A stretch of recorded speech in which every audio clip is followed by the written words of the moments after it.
recording. And I want to thank everyone for being here today. I want to especially thank Felicia Bell for all of her knowledge that she has been sharing with us over the last couple of weeks. And it seems that everyone on right now knows who Felicia is, but for those of you who may not, or who may be watching this on demand, I need to give you a little bit of background on Felicia. So Felicia Bell is the all-time great general manager of Trinity Investment Solutions, LLC, and Trinity Realty Solutions, LLC. She's a realtor with 3CRE Residential Advisors. Felicia is a member of the Cincinnati Area Board of Realtors and Realists, full-time real estate investor who invests in single-family homes in the greater Cincinnati area and multifamily properties. And as an investor, this all-time great Felicia, she rehabs, flips single properties. She is a housing provider in Hamilton and Butler County. And she is the past, and from what I understand, the always president of the Real Estate Investment Association of Greater Cincinnati. Welcome, Felicia Bell, to this webinar today. Thank you so much. And today you are going to be talking about the power of making money by being a private lender. And having said that, I'm going to toss it to you and let you do your thing. Thank you so much. You are so fun, so energetic, and way too generous. Thank you. Thank you. Thank you. Thank you, Deborah, for just making this happen, and the Chamber of Commerce for allowing us to do this. So this is awesome. And I just hope that over the course of the series that people have some great takeaways and, you know, the energy to just really to do their thing in real estate. I do believe that if I can do it, anybody can do it. And I said, and during our last session, that I believe all things are possible when you believe. And so I can only be a testimony to that, because I believed one day that I could do it, and I believed with God's help it would all happen, and here we are. So with that, I'll move on.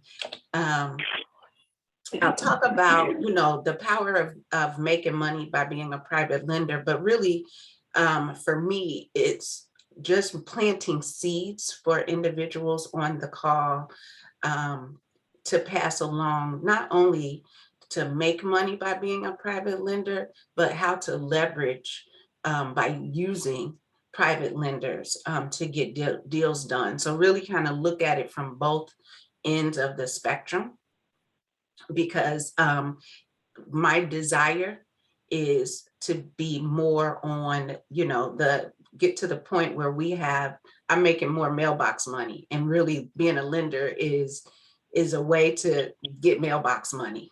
Okay, that's my goal. I'm still out here working hard, pounding the pavement right now also, but you know, really look at it from both sides of the coin. Okay, so now here we go. So just really quickly, I want to talk a little bit about Trinity Investment Solutions. You heard Deborah mention, yes, I rehab properties, I buy and hold properties, I do creative deals, I'm an agent. So pretty much you name it, if it's got to do with real estate, I probably have touched it or had my hands involved some type of way. But Trinity Investment Solutions was really created the theme is uniting hearts and homes one door at a time. So I truly believe that if I can just touch one person along this journey, that's the goal. Because every single real estate transaction, no matter what end you're on, is an opportunity to help somebody, whether they're helping them get out of a dilemma, helping them to accomplish their goals. But it's a culmination in a toolbox of skills and knowledge that I wanted to gain, and for the company, for me, that would allow me to solve any real estate problem that I come into. Of course, I'm still learning and growing, but that's the goal. And then finally, to provide homes via rentals, to impact communities via flips, to do creative financing, alternative solutions, create mortgage notes, and agency, which is the whole real estate part, real estate agent part. A couple of thoughts I just wanted to pull and make sure we don't lose sight of some of the conversations we had in the first two sessions. Session one, we talked about how to transition into full-time real estate. Some key points I want to make sure that for those of us who either were a part of that session, or if you weren't a part of it, here's some things that we talked about. One is really understanding what are the real estate strategies out there, what options are available to you. And then once you choose a strategy that you want to pursue, why are you doing it and can you make money at it? So and then you want to make sure you align your family to the choice that you're making, especially if you're looking to do it full time. And then finally, one of the three most important points from that session was to make sure that you connect with a community of investors. You will find that when you are gathered with like minds, you're able to accomplish a lot more than trying to be out there doing it solo. Here are some of the real estate strategies that we talked about. There are many. I truly believe that there's a strategy out there for everybody based on your skill sets and your interests. Session two, we talked about how to leverage what you have in order to get what you want. And the big thing there was we all have something, and that we can use what we have in order to leverage to get what we want in real estate, whether it's time, property, money, education, skills, and relationships, or credit. You can be creative in order to combine what you have to get to reach your goals in real estate. And then, so with that, I want to lead into today's discussion, because really this is about ways to fund deals. Whether it's you're using cash on hand, traditional banking, seller financing, and then specifically today, we'll talk about private lending. Also, feel free to jump in if you've got questions or comments. So this can be conversational. I don't want to just, feel like this is a lecture. So Deborah, hopefully you'll keep me abreast of anybody who has a hand raised. And I'm excited because I've got a couple of folks in this session that are either private lenders themselves or have a desire to be private lenders, or have used private lending in order to get deals done. And so those of you, please feel free to jump in and to add your perspective of this conversation as well. So I'm really glad you are here. So private lending as an investment strategy. One of the things that is so awesome about private lending is it allows us to put our money together. Whether you are using a single private lender, or you do something like an apartment syndicate where there are several people who are putting money in order to get a deal done. The returns are tangible. They can be quicker. A lot of times when you look at traditional investment strategies, whether you have a financial advisor or, you're playing the stock market yourself, a lot of times with private lending, you can see that money, those 8, 9, 10% returns, you can see them in a very short term, depending on the project, or if your choice is to get a longer term, to have a longer term play, then you can do that too. But if you're looking to make 8% on every deal, and you're working with a rehabber, let's say, that's turning properties every 2 to 3 months, you're seeing that 8%. You could, depending on your terms, you could see that 8% every 2 to 3 months, right? So it just depends on the project.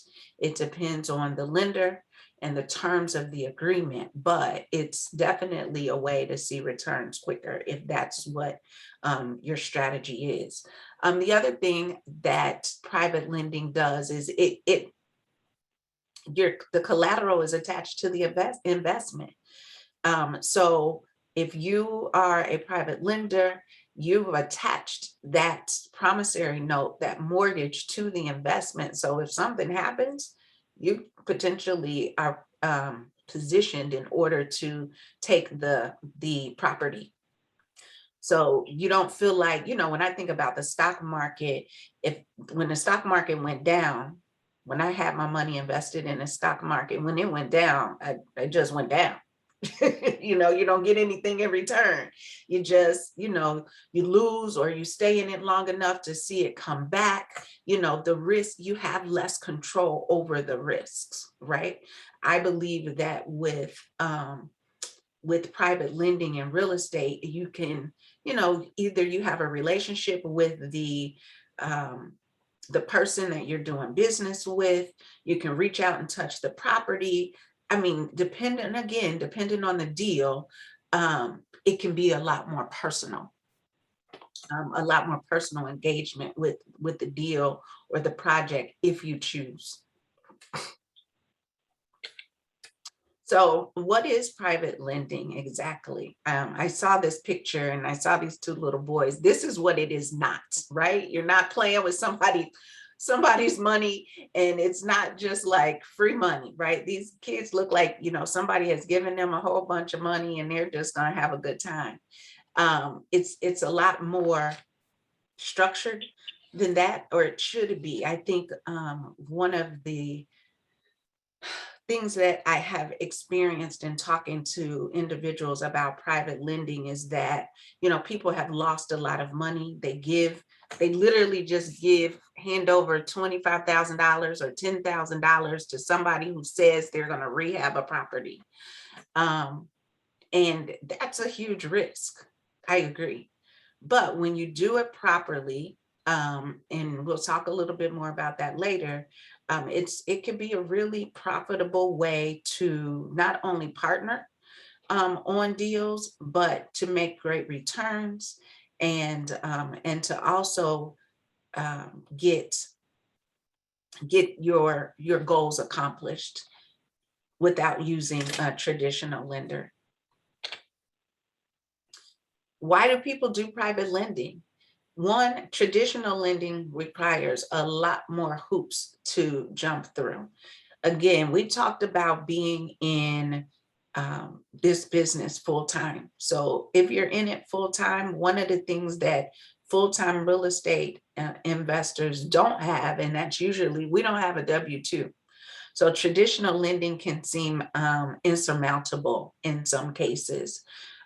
Not all, but in some cases. So leveraging your relationships with private lenders can really help someone who's an excellent rehabber or excellent contractor really get deals done, and then both parties make money. So the lender makes money, and the rehabber or the person who's investing in a buy and hold deal makes money. Everybody wins. If you are the private lender, you're not dealing with tenants and toilets. Not everybody wants to deal with, the woes of renting property, the woes of dealing with, those 3 a.m. phone calls saying that their toilet is stopped up or the electricity went out. Everybody doesn't want to deal with that. So being a private lender really enables you to still invest in real estate, to still enjoy the benefits of being a part of the real estate investment community without the day-to-day. It's mailbox money. And, for those of us, I think Robert Bain says it best. He's like, I don't want to do nothing. I don't want to do nothing. And so, but collect a check. And so, it really enables you, depending on your resources, it really enables you to just let your money work for you. And again, you can see the results. You can drive by the house that person is working on, or drive by the house where, you've lent money on. You can see what's going on with it. You can see your investment working for you. And some people like that personal connection. Private lending nurtures partnerships, right? More people working together, everybody makes money. And, I hear it often that it's better to do it in a partnership. It's easier to make money with others than it is doing it all by yourself. Yes, you can do it by yourself, but teamwork makes the dream work. I truly believe that. Any questions or comments up to this point? So a couple of private lending sources, and I mentioned these, in some of the other sessions, but just the same as you can use these to make real estate investments, cash, self-directed IRAs, self-directed 401ks, and self-directed health savings accounts can all be used in order as a source of private lending. So if you have an interest in being a lender and you've got cash or you have an IRA, you can leverage those assets in order to be a lend on different projects. Now, I'm sure the question is, well, how do you do that? There is, very specific ways that you could connect. Equity Trust is one of the companies. Quest is another company that does the self-directed asset vehicles. But most people think, they invest in the 401ks, they can't touch that until retirement.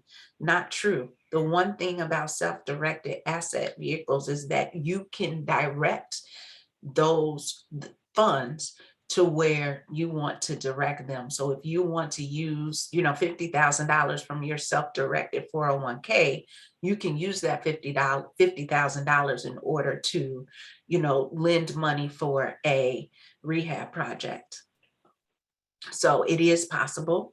There are rules and ways to do that, but just know that if you've got those kind of funds sitting around somewhere, you can leverage them and potentially make a lot more money with those retirement funds or those health savings account funds than you are letting somebody else manage those dollars. Now, the one thing I'll say when it comes to self-directed IRAs and 401ks, these self-directed accounts, just heads up, when you go to your financial advisor and ask them about that, you're going to get a deer in headlights look from them, because this is not a tool that they are going to encourage, because it is not it's not a way that those individuals make money. They do not make money when you're investing using these financial tools. So either the knowledge of these tools from a financial advisor is very limited, or, I cannot imagine. Matter of fact, my personal experience with my financial advisor in the very beginning was, why would you do that? Why would you do that? And I was like, look, if this is what you're telling me, you don't know how to help me make money using these tools, then I'm not in the right place. Now, there's such thing as diversifying. You might put some money with a financial advisor and direct another portion of it yourself.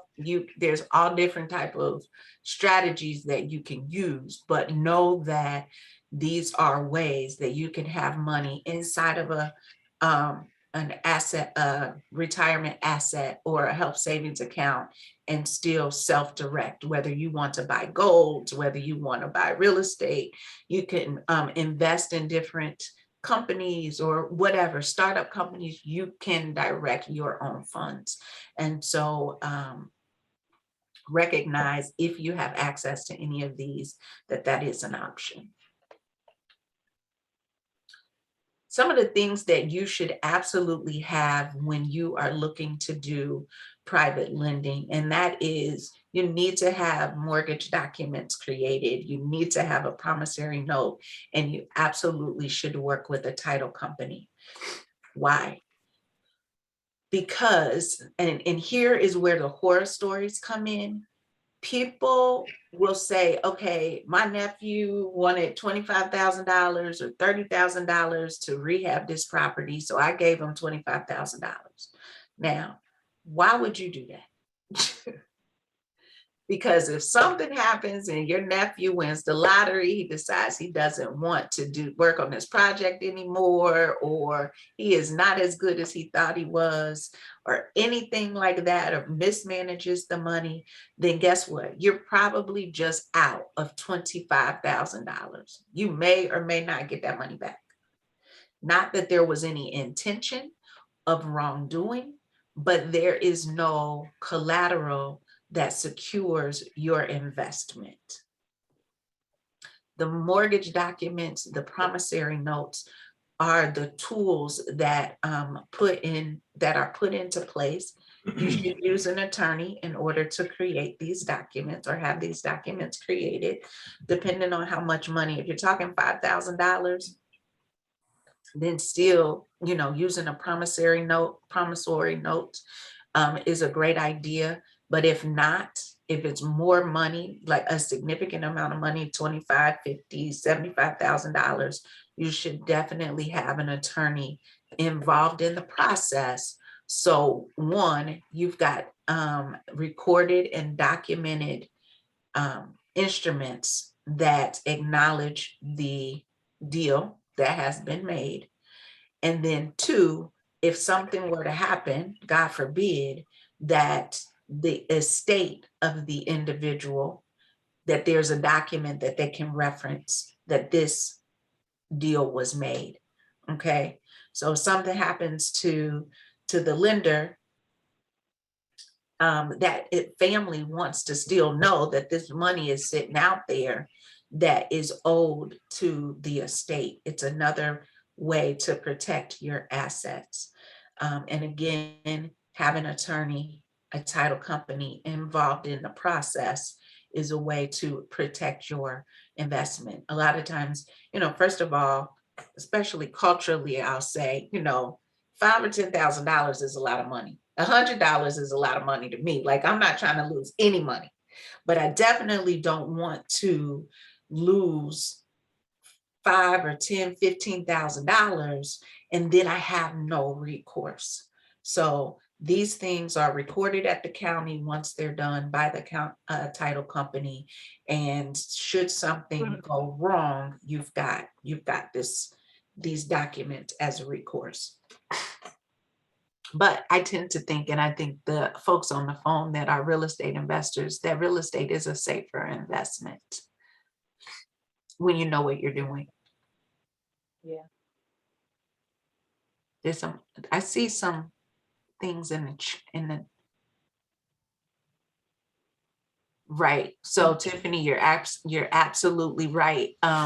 If you are a lender, one of the things that you should do as a lender is to make sure that when the individual, so let's say somebody is rehabbing and you've loaned them $75,000 to rehab a project, to rehab a property, you want to make sure that that individual has insurance on the property, and that you as a lender are a named insured person or entity on that insurance policy. Again, that is another way to protect your investment. Thank you for bringing that up. Is that clear? I have another question. Can someone take a loan on their 401k and deposit those dollars into a self-directed IRA or 401k? You can. And I know people who have done that. Typically, when the self-directed 401k or IRAs come into play, are if you leave from one company and go to another, or you leave a company altogether, then you have the right to pull that money out, and you can take it out as cash. You'll get taxed like crazy on it if you don't meet the IRS standards, or you can put them into another investment account. And so a lot of people do that, but either way are options. Tiffany, Robert, Jim, do either one of you I want to add to that? Felicia, I could just share from my experience. So for context, I'll be 55 years old in September. So I'm not trying to do any hard physical work. So all of my life has been, maybe all except 4 years of my adult life has been primarily white collar work. So I started off with mutual funds because that was the best thing I knew at the time. Then I had an interest in real estate. I didn't have the energy to go be a real estate agent. I didn't have the expertise to go buy a junky house, fix it up, and all that kind of stuff. But I thought, so I joined the RIA, just heard about it. I was reading and heard about it, and went through that whole shiny object syndrome of wanting to be a wholesaler, then wanting to be a buy and hold. So I wanted to buy the real cheap houses and go Section 8, build a Section 8 empire type stuff. What I settled on was note investing and private lending. So I had money set aside in my 403B. That's what nonprofits have instead of a 401k. When I left my previous employer, I rolled that money into a self-directed IRA because that's all I knew with equity trust. It was a pain trying to get my money moved around as quickly as I wanted it moved around with equity trust. So I went to Quest with a solo 401k, which has worked pretty well for me. So the way I use my money is, so if you're going to be a private lender on a real estate deal, let's say a rehabber says, here's a house that I can get for 30,000, I can put 20,000 in it and sell it for 100,000. Okay, when you tell somebody like me that information, I'm not comfortable with my ability to assess, are you telling me the truth? I need documentation about what is the after repair value of the property. I want to see that in writing. I don't want to have a verbal conversation. I want to document. I want to somebody who knows a whole lot more than me to walk through the house and make sure $20,000 is going to get it from condition 2, where it can sell for the ARV, and all that kind of stuff. So I didn't want to do all that. So I have relationships with people that do all of that. And I basically am a secondary source of money. So you will hear about hard money lenders. Darren with Dayton Capital. He's a hard money lender. So he's the guy that's going to walk through all of the junk in the house and assess and look at, is your plumber and electrician bonded and all that kind of stuff. Right. The lender, the borrower is going to have to pay Darren some points on the money. You're going to probably pay him like 12% money. Once Darren locked that deal down, then he would reach out to people like me and say, hey, Robert, I'll give you 10% on your money on this deal. So you, as the person that's borrowing the money, you done paid 3 points and you're paying 12%. I come behind and make 10% on my money. Darren keeps the 3 points in his pocket and he's making 2% on money. He don't even have money in the deal. That's fine with me. So the 10% is more than I could count on making from the market. And I have some collateral. That's beautiful. I would never in my life give Darren this kind of money had I not met him at RIA, watched him develop some rapport with him. I was listing them. So there's 4 people that I have given money to. I'm talking about money with commas in it. Talking about money with commas in it. And there's no way in the world I would have gave them that kind of money in my 50s had I not, one, had some education, and two, some familiarity and trust with the people. So the people I deal with know what they're doing. I'm confident in that. And if things just go wrong, I'm sure we will find a win-win way to get my money out of the asset that's underlying the loan. I would just urge all of us to think more creatively. If you are getting along in age, you like real estate but don't have the energy to do it, private lending, I think, is a great way to do it. And I think we ought to be very thankful for people like Felicia Bell, who has the energy, the connections, the education to help keep Black investors at the table. So we are part of RIA, and RIA is a great organization. And in fairness to them, when you go to RIA, everybody is different shades of green. Your Blackness and whiteness is not as relevant as how green are you. The people I've been dealing with, we probably would not have even said hello on the street. The reason we talk is because they saw what shade of green I was. The reason I'm dealing with them is because of the shade of green they are. But I think I would feel better if I was part of a Black RIA, maybe a Black network, perhaps not a competition, but a complement, just a place that's a little bit more racially sensitive to what apprehensions we bring to the table and all that kind of stuff. And I don't know anybody that's going to do that any better than Felicia. So I think you ought to push the former president to step up in this spot. And we need to figure out a way to put some money in her pocket so she won't be working for free. But I would urge us to really, really, really get off the fence. I mean, because right now, your money is either winning or losing. So I am with the, I still invest in stocks. We're now investing in this Vanguard. It's the all stock fund because that's the end game. The end game is I want to be able to live off of 4 to 6% return on my money. I want to feel as if I die, my wife would be able to handle this. My children could handle this with no expertise. They just got to cash checks. Right now, you got to have some sense. You got to know, are the deals on track?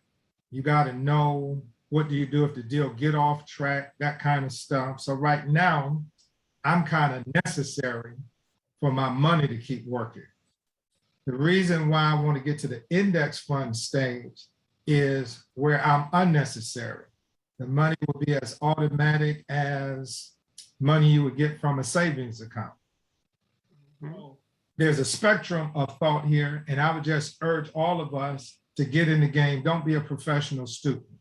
Jump. You got to get out there and jump. Right. I mean, I've seen people who've been thinking about real estate for 20 years. Bruh, we ain't got another 20 years to be thinking. We got to do what we do. Right. That's good. That's good.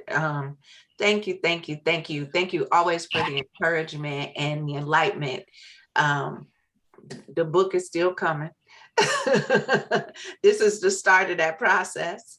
But it's people like Robert Baines and Tiffany Ray that you have to continue to surround yourself because they have already taken the risk. Jim McRae, who's building communities in North Carolina, like you have to surround yourself with people who can say, hey, I'm doing this or I've done that.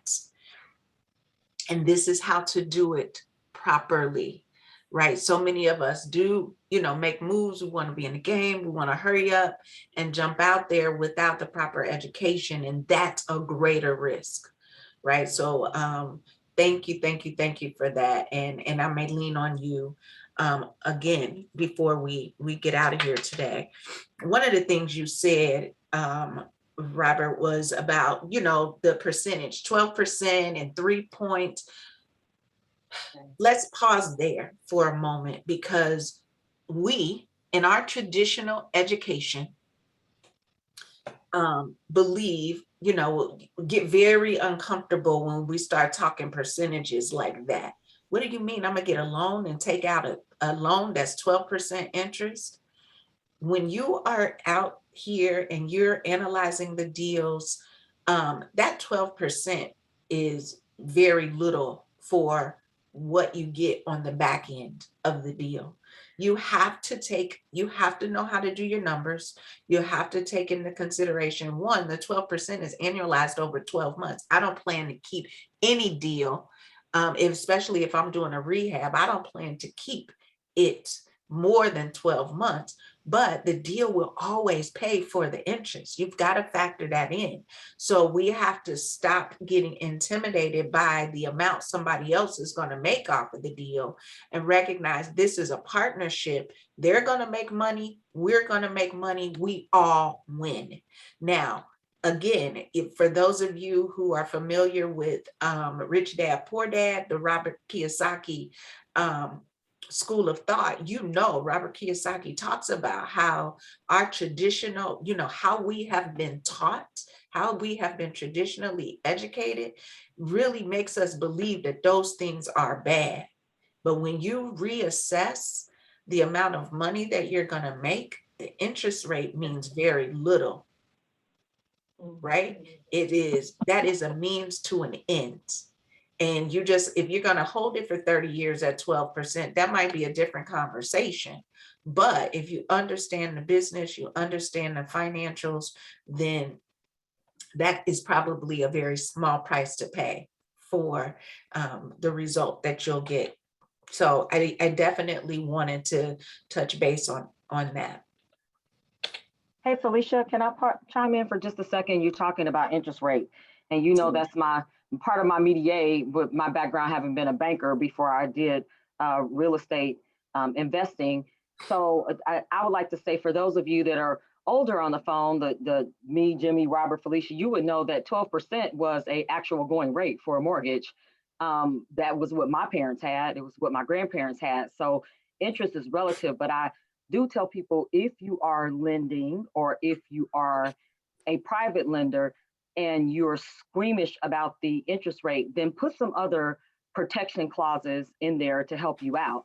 Have an exit strategy for that property if you're a lender. Part of what I do is have first right of refusal. So if there is something that messes up, I'm going to come in and take it, and I'm going to do something with it. That may be a lease option to buy. I might, make it a quick flip. I might turn it into something else, but at least I have that right to do that, as opposed to it being foreclosed out from under me, or, just going sideways and the person walking away and me losing everything. So not so much about the interest rate, but what protection clauses do you have in your agreement with the person that you're making the loan for or with? I paid you for that transition, Tiff. So the next thing is really about knowing your position, right? So, that has everything to do with the terms of the deal. So just like Tiffany is saying, like, what terms are you agreeing to in order to make this deal go as a private lender? Or if you are looking for private money, most private lenders want to be in first position. You have to know your position when you're lending money. So, and what does that mean? It means if you lend money on for, let's call it a rehab or a buy and hold, either one. What position are you as a lien holder on that property? Most lenders want to be in first position. What does that mean? It means that when this property is liquidated, when there's a transfer of sale, that the first person to get paid is the lender.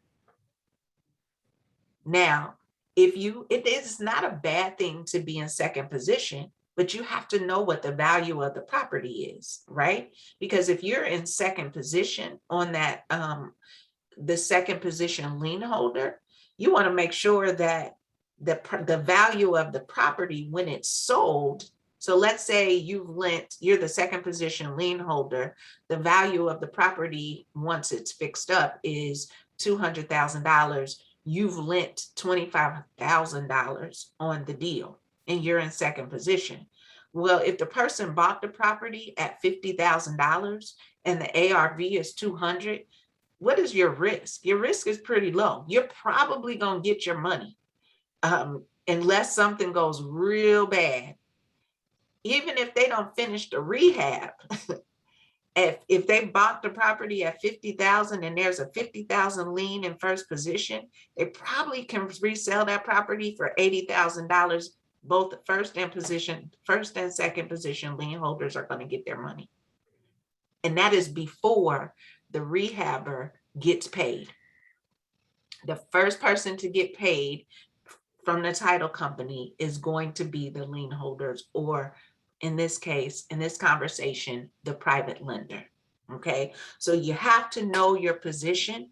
You have to know the terms. You have to know the ARV of the property, or in layman's terms, the value of the property after it's fixed up.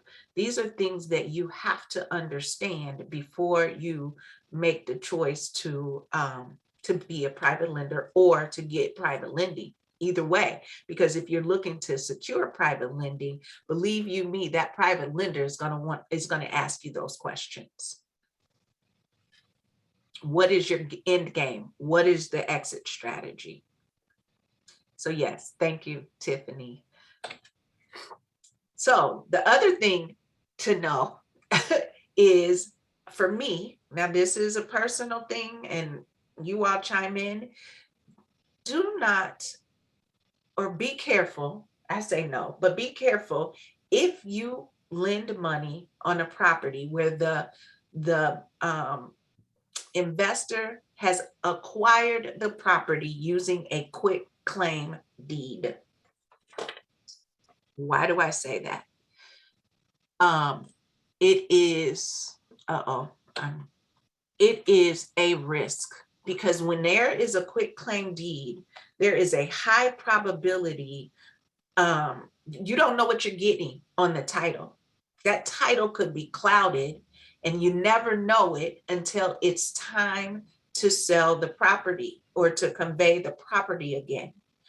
God forbid you've got a private lender who has a lien against the property, only to find out sometime later that there is a lien, that lender is not in first or second position where they thought they would be when they initially lent the money.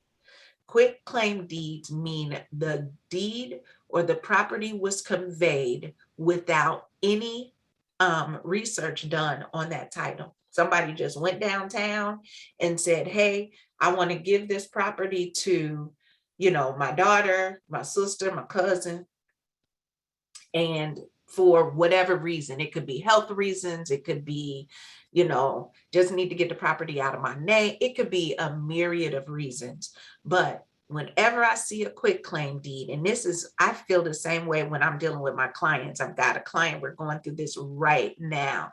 They acquired a property via a quit claim deed. Now they're looking to try to sell it, and they can't sell the property because there was over $15,000, $20,000 in Ohio state tax liens on the property. Now, if I were a private lender on that property, I would be in distress, because now that seller, the person who owns the property, has to come up with the $15,000 in order to bring to the closing table in order to even convey the property. Don't want to be in that position. And the way you prevent that from happening is to ensure that your property is conveyed via a title company that has done all the proper research to ensure that that title is clear when it conveys. And that you have another thing, and I didn't even think about it when I wrote this, but that you have title insurance on a property, because if something comes up, that the title company missed, there's insurance on it. And this really happened when I first got into real estate. So this was July 2016. This was my second property that I was purchasing. And I, of course, was using a title company to buy a property from a gentleman. And I didn't know this guy from Adam. Somebody said, hey, somebody wants to sell a property. You should take a look at it. Boom. I went, took a look at it. I liked the property. I proceeded to buy it. Well, the previous two sales or transactions of the property were done on quitclaim deeds. Had I not used the title company and done this transfer property, I would have acquired $35,000 in child support liens that were attached to that property. Liens will stay with the property until they are cleared. No matter who owns them, who owns the property. So protect yourself and make sure that if you're looking to be a private lender, that you make sure the property has been conveyed properly. And Felicia, it's Deborah. When you say conveyed, for those of us who are not real estate investors, what do you mean by that? Sold. It just means when you sell a property from one person to another, it's called a conveyance. So you pay conveyance fees and all of this stuff that has to be done. So when you sell a property, whether somebody might give you a property, you may inherit a property. I still would recommend that if your property has been inherited, that you have a title company do the research to make sure that that it's a title that's free and clear. Okay. Does that answer your question? Yes, that's good. Thank you. Okay, cool beans. Yes, warranty deed and clear marketable title only. Yes, yes, yes. As it relates to the quitclaim deed, couldn't your seller include the cloud amount in the amount of their sale? Yes, but you don't want to deal with a clouded title at all. Not at all. Because you don't know what's going to be required in order to clear the title later on. Now, people do knowingly acquire clouded titles. It would be a specific situation. I would never recommend it for myself, and I've not seen it. I've not seen a situation where someone has knowingly acquired a clouded title. Not to say that it doesn't happen. I just haven't experienced that. Let me see here. Yeah, Felicia, this is Robert. That one of the reasons you want to do the search, because you really just don't know how clouded the title is without the search. Right. So the person giving it to you might know of a $10,000 cloud, but because they got it on a quitclaim deed, they didn't know about the previous clouds and all that kind of stuff. And then sometimes there are mistaken liens against the property, but the mistaken liens have to be cleared up. Yeah. It's like a credit report. You may not have taken out the credit card, but if it's on your credit report, it might not be your fault, but it's your responsibility. It is your problem. Yeah. Yeah. No, you're absolutely right. You're absolutely right. In my situation, the $35,000 lien, it was interesting because the lien was not against the person who I bought the property from. It was against the person they bought the property from. So you're talking 2 transactions prior. Fortunately for me, and for the person, in this situation, he still had contact with the person that he bought the property from. So it was a phone call. He made a phone call and said, hey, this $35,000 lien is against this property. I'm trying to sell it. I need you to come deal with this. So literally the guy came to the title company. It took an extra 2.5 hours. I just went My office was next door. So I said, y'all take care of that. I'll be back. Let me know when we're finished. And so it just worked out. It was easy. We were able to clear it up that same day. Because what happened, I don't know what was going on, but basically the proceeds from the sale, it was a $75,000 property. The proceeds from the sale to the seller, he took and paid the $35,000 lien. Whatever was going on between them, I don't know, but it worked. So, but that it doesn't always work that easily. Matter of fact, most of the time it doesn't. Okay. Yeah, a lot of times that's the advantage of having that title company and or attorney involved in the closing process, is to, you know, do the research on those titles, identify those liens, and a lot of times they, like Felicia said, they can be corrected before you get to the closing table, and you end up with a warranty deed that's clear and not encumbered with additional liens. Yeah. So know your position, KNOW, and say no to quitclaim deeds. Okay, me and my computer doesn't want to cooperate here.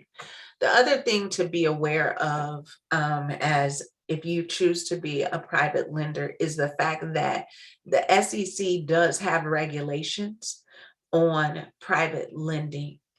And that is one of the reasons, is to protect people who come into money or who are uneducated investors.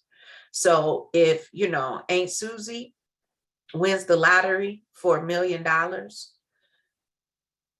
and Aunt Susie been a waitress at the, you know, neighborhood restaurant her whole life, and she knows nothing about investing her money, the SEC does not want Aunt Susie to be taken advantage of by all, you know, by people who want to borrow her money, right? People who don't have necessarily Aunt Susie's best interest in mind.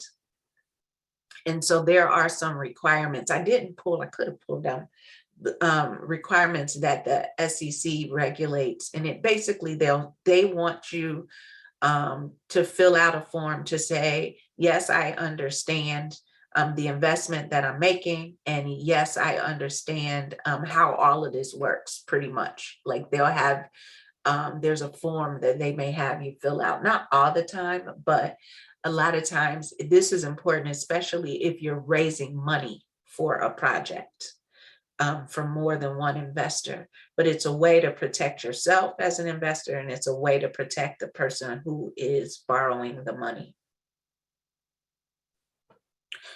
So again, don't want to go into a whole lot of detail. Just know that you want to make sure that if you decide you want to borrow money from Aunt Susie, who just won the lottery, that you have to be careful with that.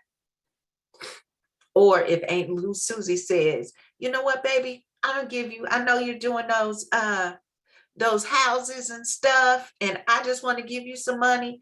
Okay, Aunt Susie, thank you, but let's make sure we do it properly. Okay. Questions, comments, concerns? I'm gonna just take another pause. Felicia, I did have a question.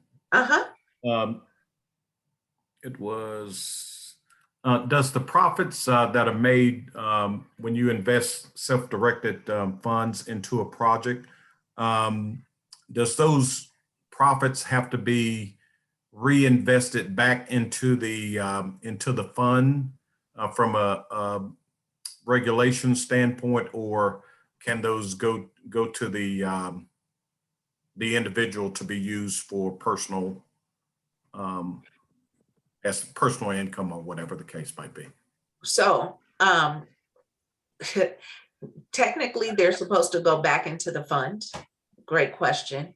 People, if you take it out as you will be taxed heavily on those on those profits. So the best thing to do, if you're using this as an investment strategy, which that most people are doing, is for those funds to be reinvested in order to, and that brings up a great point. This is another reason that people leverage private lending versus their own 401k, because if you need the money now, as an income, then leveraging a private lender may be better than using self-directed funds of your own, because those funds have to be should be reinvested back into that asset vehicle, whichever one you choose. Leveraging a private lender means you can take that money as income and use it now. So personally, I have some investments that I have leveraged my self-directed accounts for. And then I have private lenders that I work with. And then of course, my own cash. So they're just depending on the deal, just depending on your strategy, then depends on, what's the best way to go for you. Let's see some more questions. Oh, The Insider's Guide to Private Lending by Jeff Levin. Yes. Yeah, those are some, Felicia, this is Robert. The Insider's Guide to Private Lending by Jeff Levine is a book I've read. I think it's a great introduction to what we're talking about. And there is apparently some kind of a national network of private lenders to get more education and find people that's doing those kind of deals. And then the companies, so every company, very few companies, set up self-directed Iras or self-directed solo 401ks. The big wheels in this area seem to be Equity Trust and Quest. I started with Equity Trust and ended up being with Quest, just so people can have some solid resources to move forward. Thought that might be helpful. Yep. Nope, that's very helpful. Thank you. Alan's question is, for buy and hold investor, how easy or difficult is it to convert a privately funded mortgage into a traditional bank funded mortgage? It's just a matter of going to the bank to get a loan. It's basically being, you look at it as a refinance deal. And so sometimes that makes sense, because if you have initially, again, depending on the terms of your loan. So let's say you've got a private lender who has lent you, $50,000 to do a deal. The terms were 10% amortized over 30 years, but it balloons in 5. So at year 5, you have to refinance that deal. And if you use a traditional bank to refinance that deal, likely you stand a chance of getting a lower interest rate. Maybe at the beginning of the deal, you couldn't get a loan with a traditional bank, which is why you used a private lender, but you're able to benefit from a lower interest rate with the traditional bank. And you can either take that money out, reinvest it back into the deal.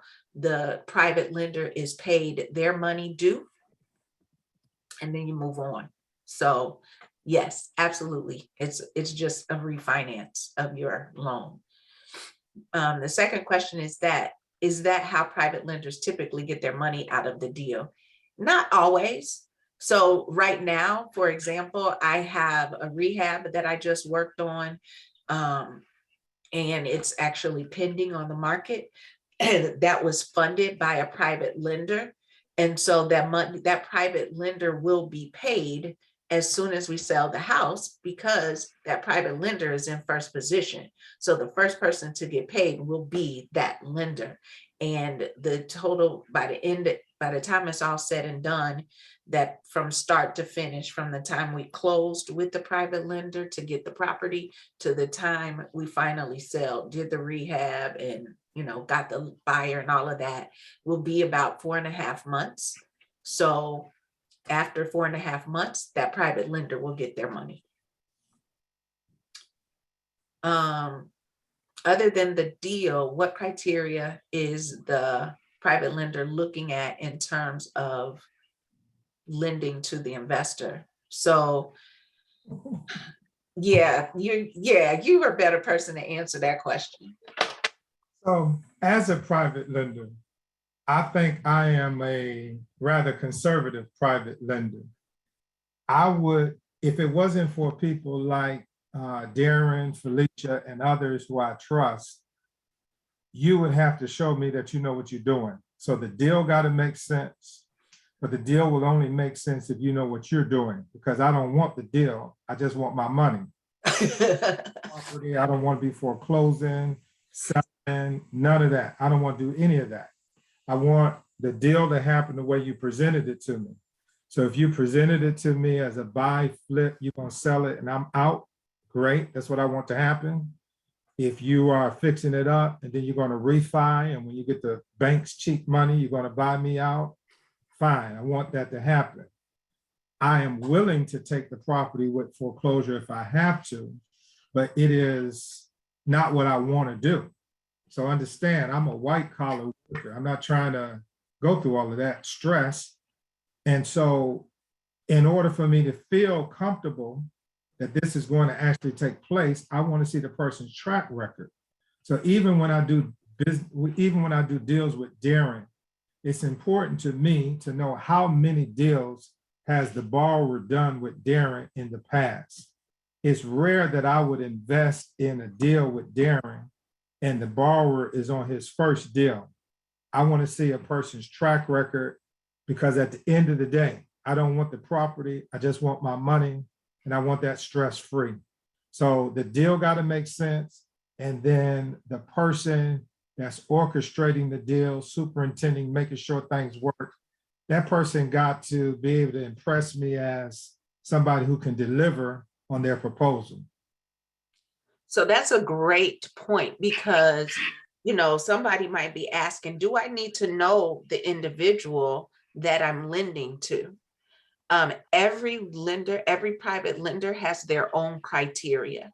We've talked about what I've talked about today, and what you've heard really supports more around people where there's a relationship, but that doesn't have to be the case. I know people who lent money on deals, and they're here in Cincinnati, they've lent money for deals in Florida. They had no idea who the individual was, but it was a good deal.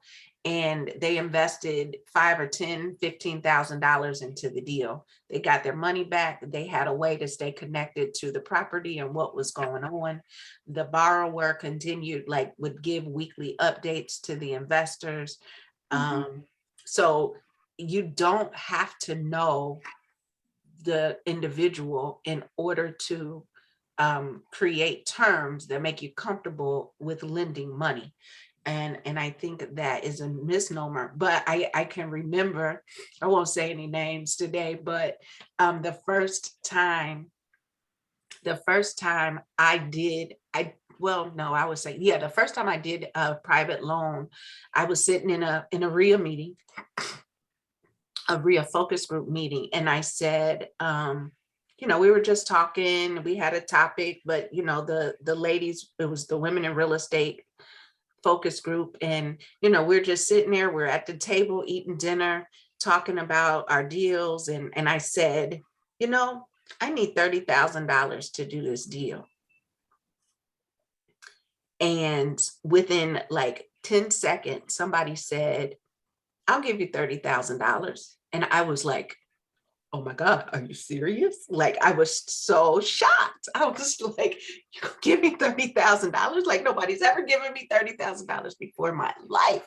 So I was overwhelmed. But the process that that individual went through, it was very easy. She wanted to see the property. She didn't really know me at all. I was not president of RIA at that time. I wasn't even close to being president of RIA. At least I didn't think I was close at that time. I was, you know, another RIA member. But she wanted to make money and she was willing to invest. And so I took her to the property. She wanted to see if this doesn't work, what property am I going to get? That's what she wanted to know, because she herself was a rehabber. So she knew that if things didn't work out with me, she could take the property, rehab it, and make the money herself back in no time. So so everybody has different terms. And again, she didn't know me hardly at all at that point. She knew my name and that was it. So the next time I did private lending, it was somebody called me and said, hey, do you know of any deals? I've got some money I want to invest. And I'm thinking, like, who can I think of that's working on a deal? And then I thought, oh, me. and so, you know, the rest is history with that situation. But that was someone that I had a really great relationship with. Mm-hmm. So it just depends on the situation. Tiffany says relationship is important, security in the deal, being on the title, insurance, the mortgage note, first right of refusal. Yep. First right of refusal, meaning if something happens to this deal, I as the lender or she as the lender wants to make sure that she's the first one to the table and she has the right to buy the property over anyone else. Cross-collateralization and maybe credit. Now, Tiffany, you know you're wrong for bringing up cross-collateralization. You're wrong for that. There's a beginner group, okay?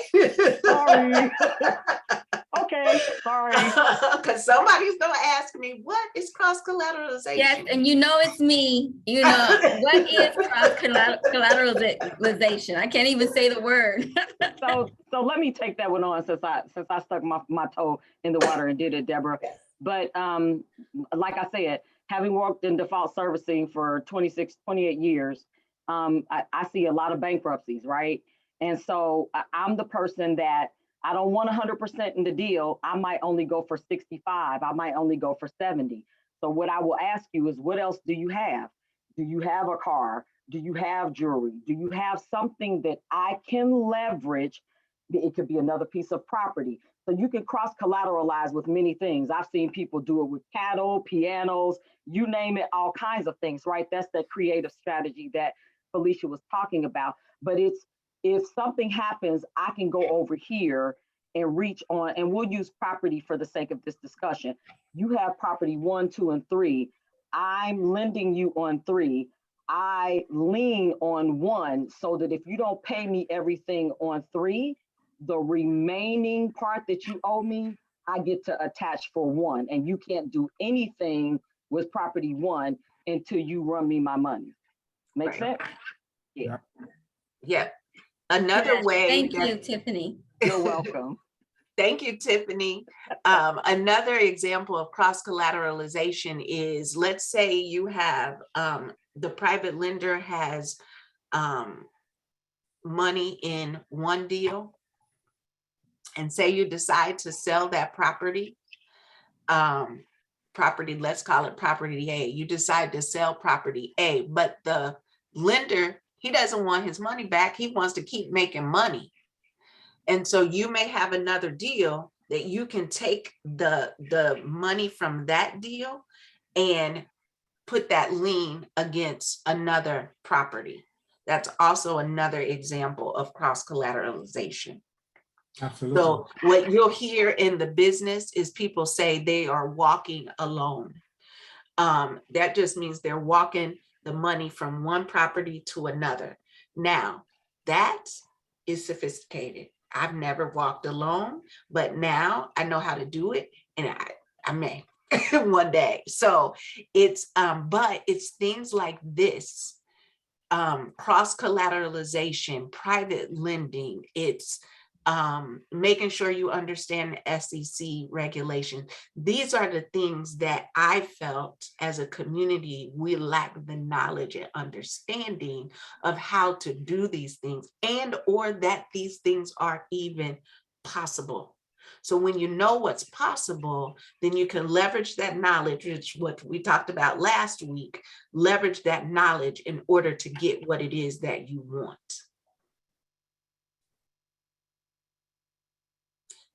Anything else? That was great. Thank you. Thank you. Thank you for that.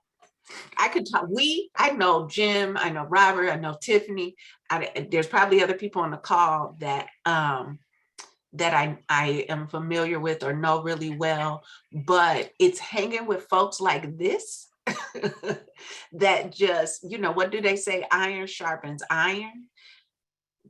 When I have a issue, or I don't know how things work or something, it's like these folks, these are the people that I'm going to call to say, hey, have you ever done this? Or, hey, do you know somebody that's willing to lend money? Or, hey, I'm trying to do this. Are you interested in partnering? So this is why connecting with a community of investors, other investors who are serious investors, is so important. The knowledge sharing, the ability to do deals with one another, and the ability to, what Tiffany has said, is to be in this business and create a legacy for ourselves, for our families, and ultimately for our communities. So with that, if there are no more questions, I am going to just, talk about a little, this slide just shows the sessions that we've had in the series. And then our next session, which is 2 weeks from today, we'll talk about affordable housing from the investor's perspective.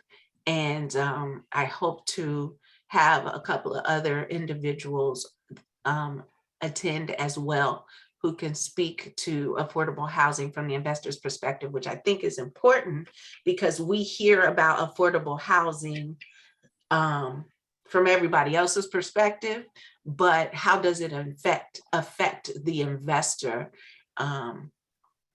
is a whole different conversation. And so I look forward to talking about that and bringing some individuals online to help shed light.